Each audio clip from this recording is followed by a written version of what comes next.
Today we are continuing to look at that question that arose from the teaching that we are given on the image of God. Remember, we were learning from our understanding of contemporary hearers in the days of Moses about the image of God. That is the question. Putting the image of an artist called Jesus into the church, is it allowed in Christendom? Exodus chapter 20 verses 1 to 6, and God spake all these words, saying, I am the Lord thy God, which has brought thee out of the land of Egypt, out of the house of bondage. Thou shalt have no other gods before me. Thou shalt not make unto thee any graven image or any likeness of anything that is in heaven above, or that is in the earth beneath, or that is in the water under the earth. And thou shalt not bow down thyself to them, nor serve them. For I, the Lord thy God, am a jealous God, visiting the iniquity of the father upon the children, and unto the third and fourth generation to them that hate me. Verse 6, and showing mercy unto thousands of them that love me and keep my commandments. The issue here is not about you beautifying your home or you beautifying the temple with pictures or with color or with painting. No, the issue here is God said, I am the Lord thy God, thou shalt have no other God before me. The issue here is the problem of the temptation of idolatry. So the issue God was dealing with here, the question God was dealing with here, or the problem or the temptation God was trying to avoid for his people here, is the problem of and the temptation of idolatry. The children of Israel, they were surrounded by pagans that worship various gods, and they worship their gods through these images. And God was saying, listen, you must not serve any other gods. Remember what we said the last teaching: gods, images, worship, and you are led by that gods. And then I don't want to go back to what we read before. Romans chapter 6 verse 16 in the Good News translation says, surely you know that when you surrender yourself as slave to obey someone, you are in fact the slave of the master you obey, either of sin, which result in death, or of obedience, which result in being put right with God. In other words, when people make a golden image, a calf, whatever, when people make these images and they bow down to them, which is what he said, don't make these images, don't bow down to them, don't worship them, because when you do that, you become the slave of these gods whose image you are worshiping. And by then, you begin to experience the influence of these demonic forces, the demonic, dark powers upon your life. Now, at the beginning, it may look like fun and game. At the beginning, it may look like they are giving you goods and goodies. But no, you will pay a greater price. It will plunge people into darkness, into evil. If for no other reason, it will pitch you against the true God, because the essence of idolatry is to replace the true God. The true God. Whether you replace it with another gods, or whether you replace it with money, whether you replace it with activity, the essence of idolatry. So idolatry is not only when you actually hew a physical idol. That idol may be an idol of a paganist god, but that idol may be money.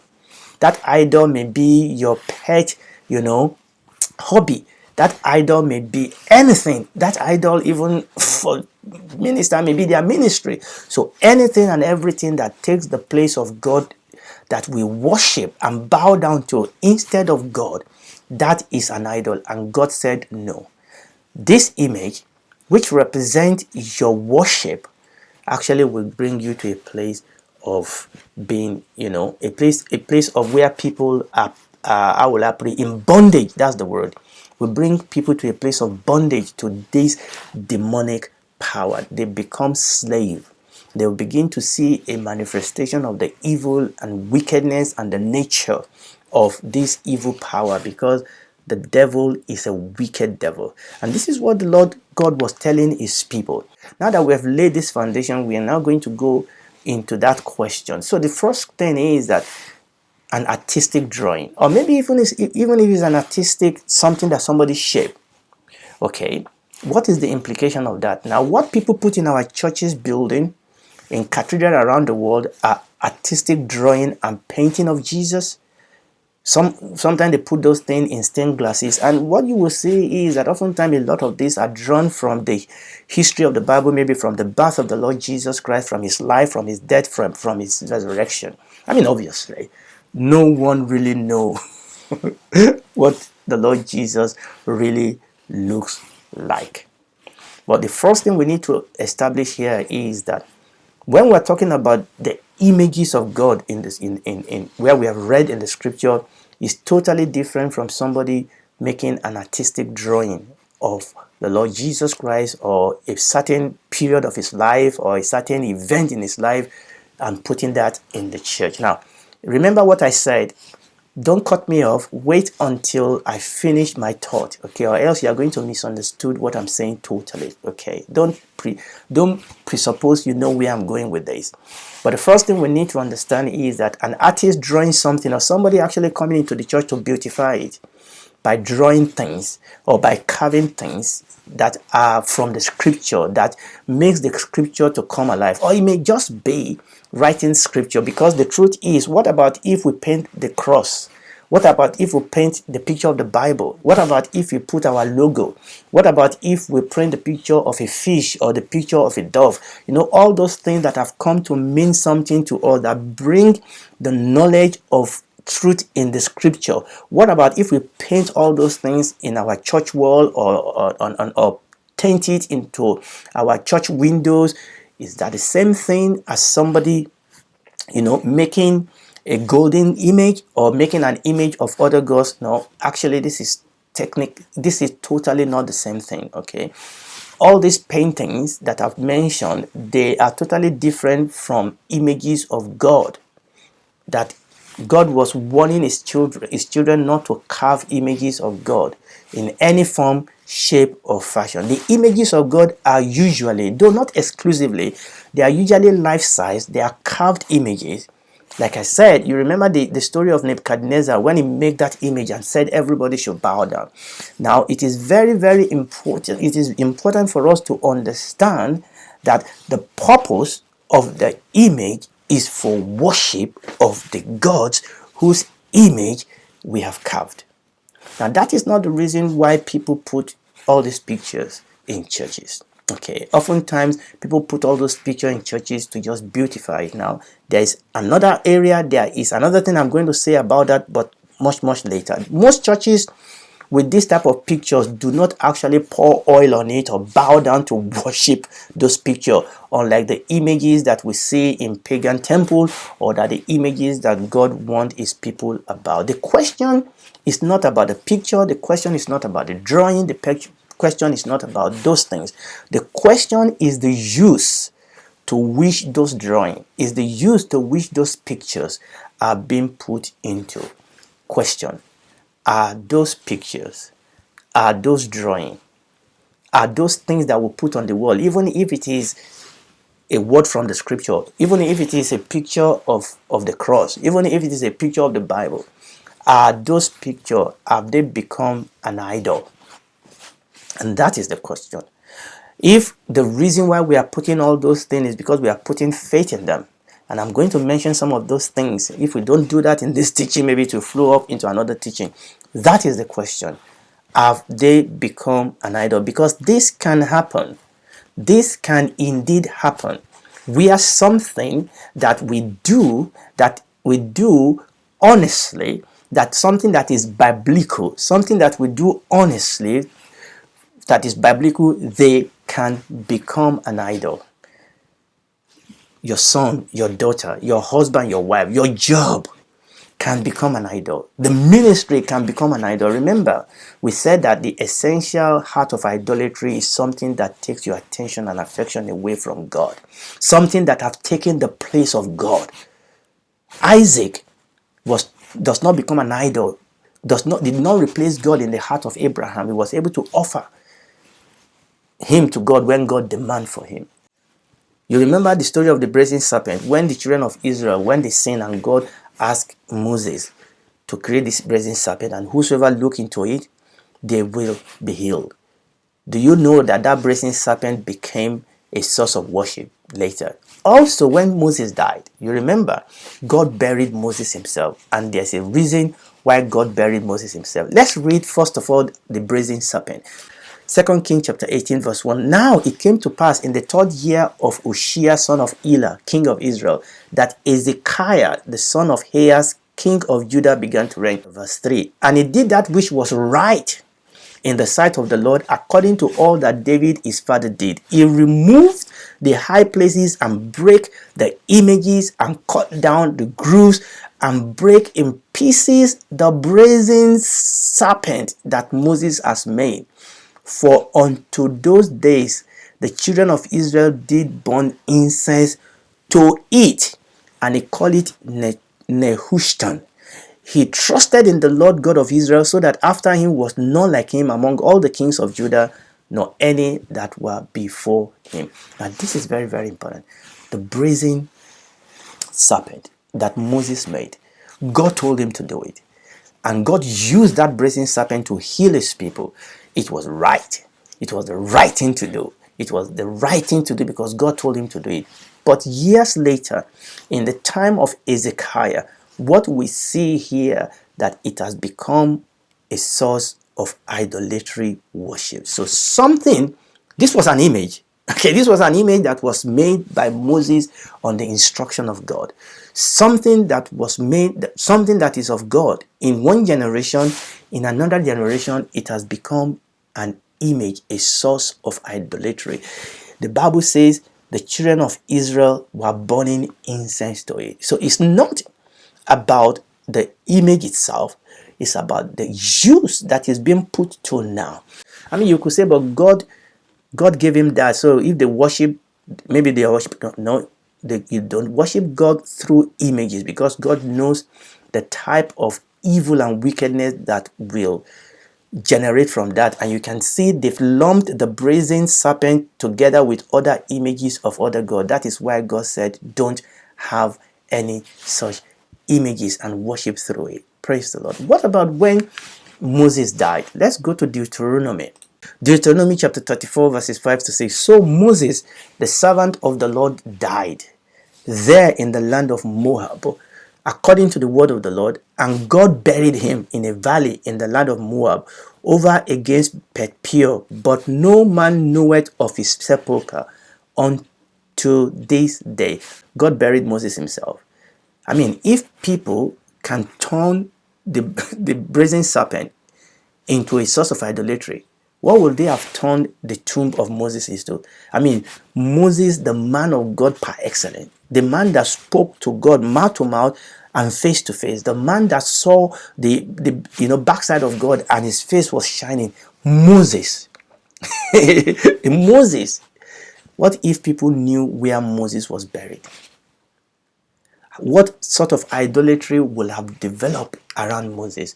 And this is the reason why God decided that he was going to bury Moses himself.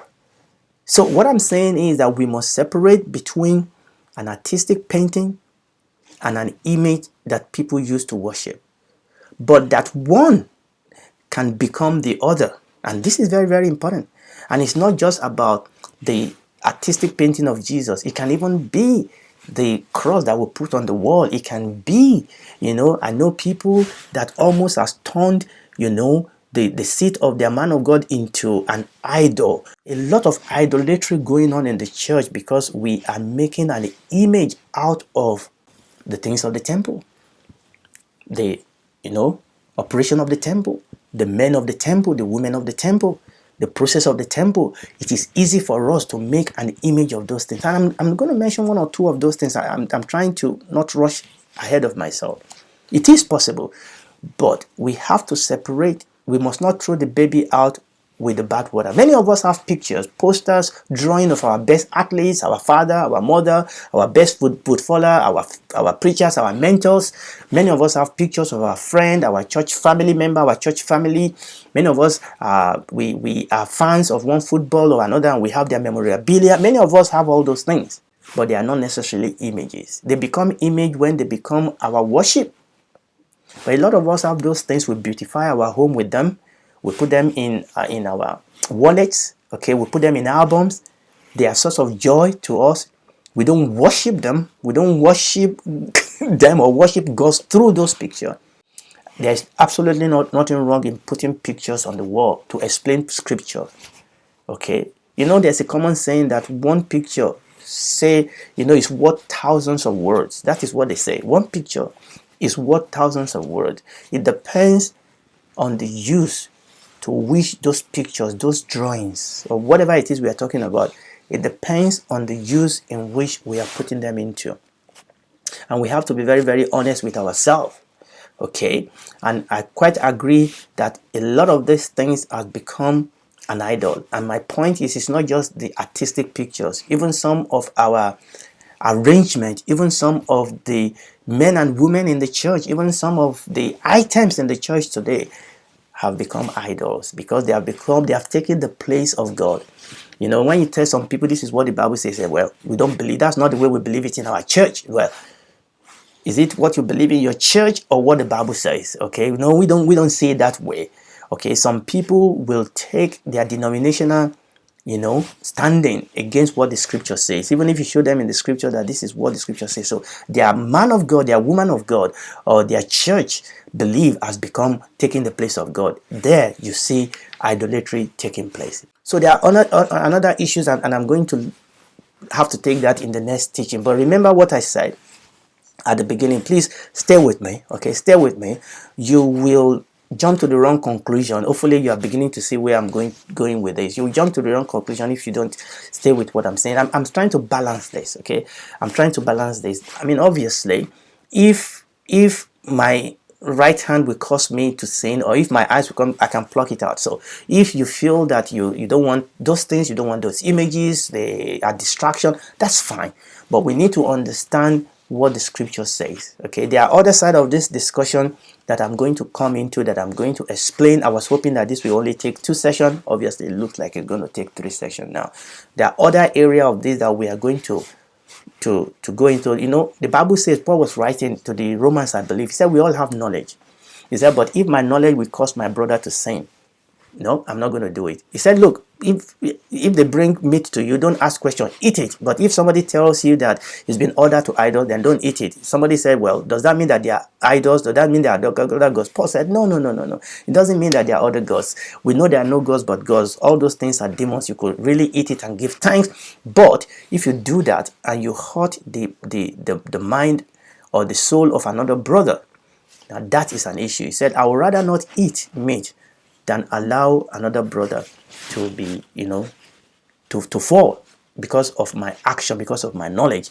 Okay, and that is very, very important. And what I'm saying is that we need to understand, when the Bible says we must not make images of other gods, when the Bible talks about images, we need to understand what the Bible is saying. Okay, we need to put them in the context of what we are reading in the scripture. So I'm going to stop there today, and once again, thank to Brother Shegun for bringing this up. It has given us an opportunity to go to dig a little bit around and talk about the image of God and talk about images in the church. Look, there is a problem of idolatry in the church today. There's no doubt about that. I've mentioned a few of them now, and I'm still going to dig a little bit around about what this also entails. But what we are saying is that a painting by itself, putting a logo up, putting the cross up, putting the painting up by itself does not count for worshiping other gods through image, or even worshiping the true God through image. It does not count for that. It depends on why you are putting those things there. Is it as a teaching aid? Is it as a way of beautifying the church? Is it as a way of actually teaching truth from the scripture? Okay, and that is very, very important. But if it has become an object of worship, remember what we said, one can transit into the other, as we have seen in the brazen serpent today. Something can start out as being honestly done, but we have to be honest that if we now see that this thing we are doing honestly, our members are beginning to use this as a form of idolatry. And I'm almost going ahead of, let me say it here. I'm still going to talk about it. People talk about washing feet, people talk about anointing oil, and quite a number of things that has becoming an idolatry practice. Now, these are things that you could bring scripture out to talk about it in the scripture. There are some things I will not do the way the world do it, or the way many people, not the world now, the way many people do it in the church, because it has become idolatrous.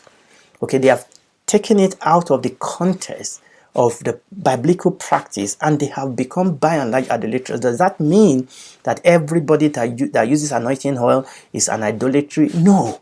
And this is where we have to be very, very careful. It is the use. Now, some people may then decide not to. I mean, I still pray and anoint people with oil. I still do that, but I don't do it in the way other people do it. Some people may then decide that they don't want to use anointing oil at all because it has been bastardized. No, the scripture do say, anoint them with oil. Pray for them in the name of Jesus. What we have to do is to separate the wheat from the chaff. We have to separate the wrong from the right. Okay, there's a lot of idolatry thing going on in the church today. We are our man of God is becoming more important than the God of the man. Our method is much more important now than the Bible. Okay, our denominational belief is now much more important than the truth of the scripture. Now that is the problem.